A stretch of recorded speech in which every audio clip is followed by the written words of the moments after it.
आज पूरी दुनिया में पृथ्वी दिवस मनाया जा रहा है। इस पृथ्वी दिवस मनाने की प्रासंगिकता तब है जब हम पृथ्वी के ऊपर इसके पर्यावरण को सुरक्षित करने का संकल्प लें। पिछले कई दशकों से हमने देखा है कि पृथ्वी पर उपलब्ध संसाधनों का हम दोहन नीतिपूर्वक तरीके से नहीं कर पा रहे हैं। इससे निश्चित रूप से आर्थिक समृद्धि आती है, लेकिन इस आर्थिक समृद्धि के विरुद्ध अगर हम पृथ्वी के ऊपर जो पर्यावरण है उसको अगर प्रदूषित करते हैं तो ये आने वाली पीढ़ियों के लिए ठीक नहीं है। आज इस अवसर पर जब हम ग्लोबल वार्मिंग और क्लाइमेट चेंज जैसी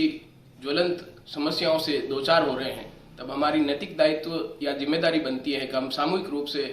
ऐसा कार्य करें जिससे कि पृथ्वी के पर्यावरण को हम प्रदूषित होने से बचा सकें और इसके संरक्षण करने के लिए जो कंक्रीट कदम उठाने चाहिए वो हम उठाएं। अभी हम देखें कि दुनिया के पूरे दौर में हर देश जो है कार्बन उत्सर्जन की मात्रा जो है उसमें बढ़ोतरी कर रहा है, जबकि पर्यावरण को लेकर जो भी वैश्विक प्लेटफॉर्म पर डेलिब्रेशंस होते हैं, चर्चाएं होती है, उसमें इसके कमी करने के लिए चर्चाएं खूब होती है, परंतु धरातल पर ये अभी भी फलीभूत होता नहीं दिख रहा है। अगर हमने 2030 तक कार्बन उत्सर्जन की जो ये अभी वर्तमान रेट है उसको अगर हमने 40% कम नहीं किया और अगर 2050 तक इसमें अगर 70% तक की कमी नहीं लाए तो आने वाली पीढ़ियों के लिए बहुत घातक सिद्ध होगा। और औद्योगिक क्रांति के फलस्वरूप जो हम पिछले 4 सदियों से कार्बन उत्सर्जन में बेतहाशा वृद्धि का हो, चाहे वो गर्मी हो, चाहे वो बर्फबारी हो, तो इस प्रकार का जो ये ट्रेंड है, ये आने वाली पीढ़ियों को अगर हमको अच्छा वातावरण देना है, अच्छा पर्यावरण देना है, तो आज से ही हमको इसके ऊपर कॉन्क्रीट लेवल पर काम करना होगा। अभी पूरी दुनिया में हमने देखा कि ट्रिपल डिप की स्थितियां थी, लानिनो का प्रभाव था, तो भारत में बरसात का जो ट्रेंड था उसमें सुधार हुआ। अब लानिनो समाप्त हो चुका है, वर्तमान में हम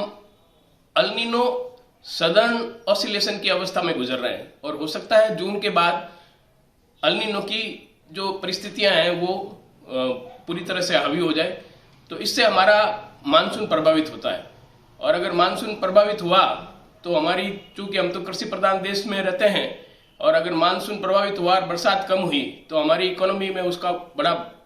असर पड़ता है। इन सब तथ्यों को ध्यान में रखते हुए, हालांकि आईएमडी ने प्रेडिक्शंस किया है कि आने वाले मानसून में 95-96% रेनफॉल होगा, फिर भी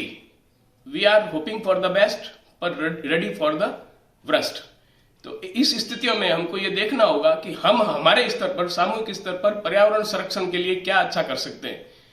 हमको खूब पौधे लगाने चाहिए, उनको संरक्षित करना चाहिए,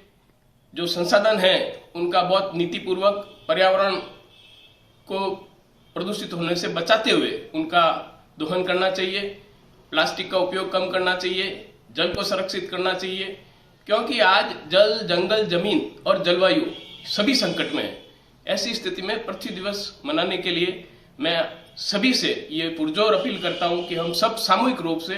पृथ्वी के पर्यावरण को बचाने का संकल्प लें और पर्यावरण को संरक्षित करके ही हम आने वाली पीढ़ियों के लिए इस